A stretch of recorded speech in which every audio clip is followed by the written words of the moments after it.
Assalamualaikum warahmatullahi wabarakatuh. Perkenalkan, nama saya Binadia Mantaus, NIM 2019-71084. Saya akan mempresentasikan mengenai mekanisme PLTU batubara. Saya akan menjelaskan mekanisme mengenai PLTU batubara. Batubara itu sendiri didatangkan dari pulau yang mempunyai sumber daya batubara yang berlebih, misalnya Pulau Papua, Pulau Kalimantan, dan lain-lain. Batubara didatangkan dengan menggunakan kapal. Setelah itu, batubara disimpan pada tempat penyimpanan sementara atau yang biasa kita sebut dengan storage area. Tempat penyimpanan sementara ini biasanya digunakan untuk menyimpan batubara kurang lebih selama 14 hari. Setelah itu, batubara yang baru akan segera datang lagi. Terus setelah itu, batubara yang telah disimpan di tempat penyimpanan sementara atau storage area akan masuk ke dalam saluran yang disebut conveyor untuk diproses ataupun diolah. Batubara ini akan dihancurkan dengan alat yang bernama pulverized full mill atau biasa kita sebut dengan pemecah batubara untuk menjadi tepung batubara. Kemudian, batubara yang telah halus ini akan dicampur dengan udara panas, sehingga ia akan menjadi campuran udara panas dan bahan bakar batubara itu sendiri. Lalu dengan tekanan yang tinggi pada saat disemprotkan ke dalam boiler akan terbakar dengan sangat cepat, seperti semburan api. Selanjutnya, air akan dialirkan dari atas melalui pipa yang ada pada dinding-dinding boiler. Air ini akan dimasak dan menjadi uap untuk kemudian dialirkan ke tabung boiler. Gunanya itu untuk memisahkan uap dari air yang terbawa. Kemudian, uap ini akan dilarikan ke superheater untuk melipat gandakan suhu ataupun tekanan uap sampai mencapai suhu 570 derajat dan tekanan uap sampai hingga mencapai 2000 bar yang menyebabkan pipa juga dapat berpijar merah. Uap dengan tekanan dan suhu yang tinggi inilah yang menjadi sumber tenaga turbin tekanan tinggi yang merupakan turbin tingkat pertama dari 3 tingkatan.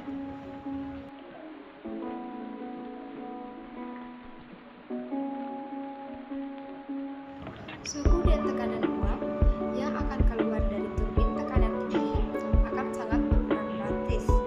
Untuk itu, uap ini dialirkan lagi ke boiler reheater untuk meningkatkan suhu dan tekanan lagi. Uap tersebut akan digunakan sebagai penggerak utama turbin tingkat 2 atau disebut dengan turbin tekanan sedang. Kemudian, keluarannya langsung digunakan untuk menggerakkan turbin tingkat 3 atau yang biasa kita sebut bertekanan rendah. Uap keluaran dari turbin tingkat 3 mempunyai suhu yang sedikit di atas titik didih, sehingga dialirkan ke kondensor agar menjadi air untuk dimasak ulang. Air tersebut akan dialirkan melalui deaerator oleh pipe pump untuk dimasak ulang. Awalnya, air ini akan dipanaskan di pit heater yang panasnya bersumber dari high pressure heater, kemudian ke economizer, kemudian yang sebelum dikembalikan ke tabung boiler. Sedangkan untuk air pendingin dari kondensor akan disemprotkan ke dalam cooling water, dan inilah yang menyebabkan asap dari cooling water.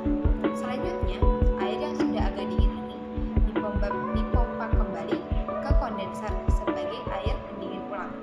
Air pendingin yang telah terpakai akan dibuang kembali ke laut lepas dengan disalurkan melalui saluran khusus.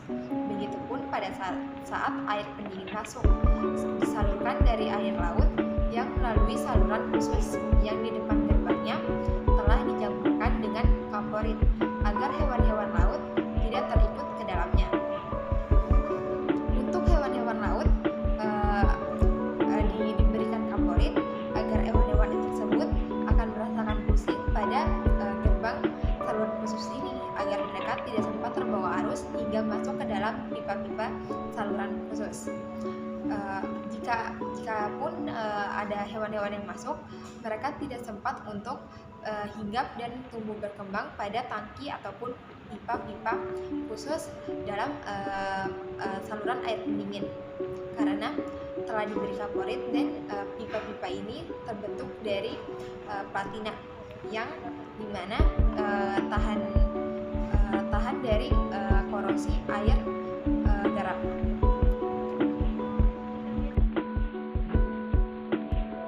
Suhu dan tekanan uap yang akan keluar dari turbin tekanan tinggi akan sangat berkurang drastis.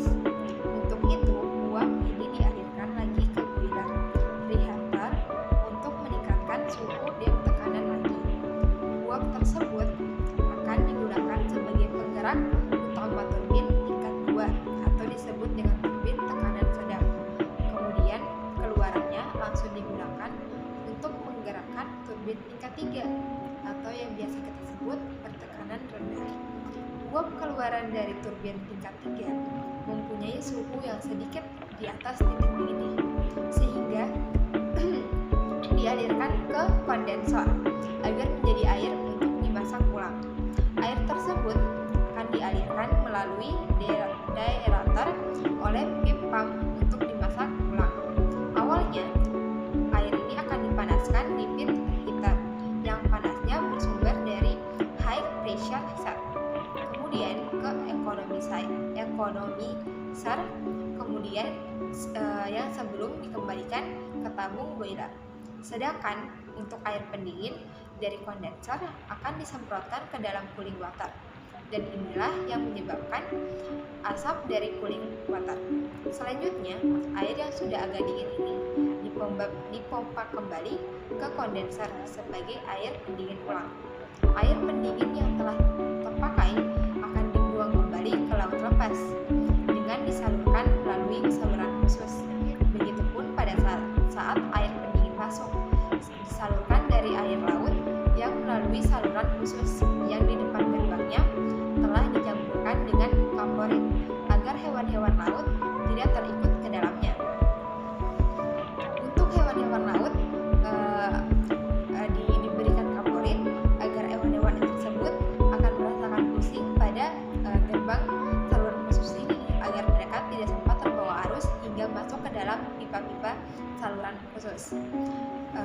Jika pun ada hewan-hewan yang masuk, mereka tidak sempat untuk hinggap dan tumbuh berkembang pada tangki ataupun pipa-pipa khusus dalam saluran air pendingin, karena telah diberi kaporit dan pipa-pipa ini terbentuk dari platina yang dimana tahan dari korosi air garam.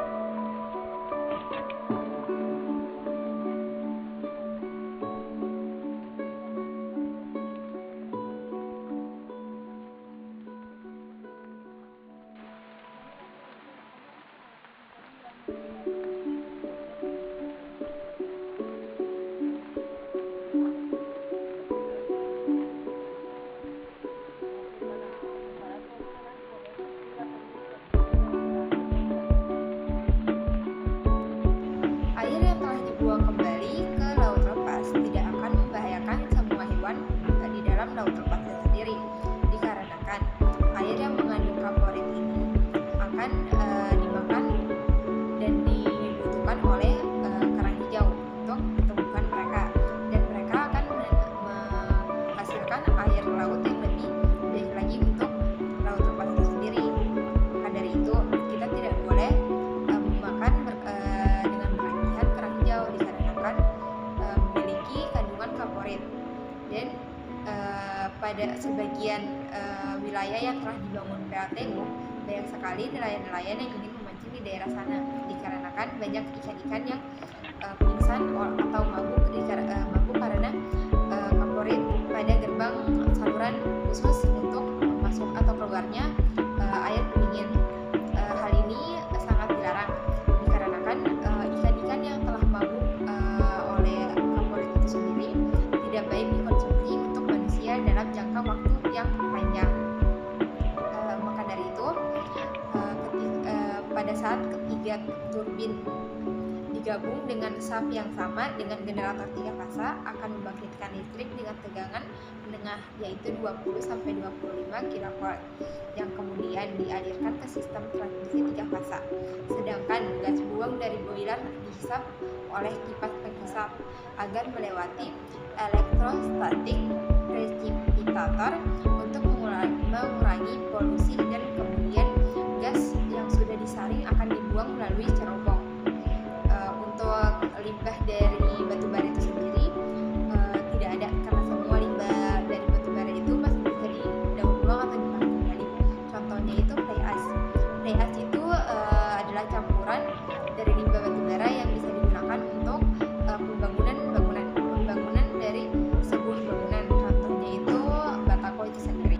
Demikian penjelasan mekanisme PLTU dari saya.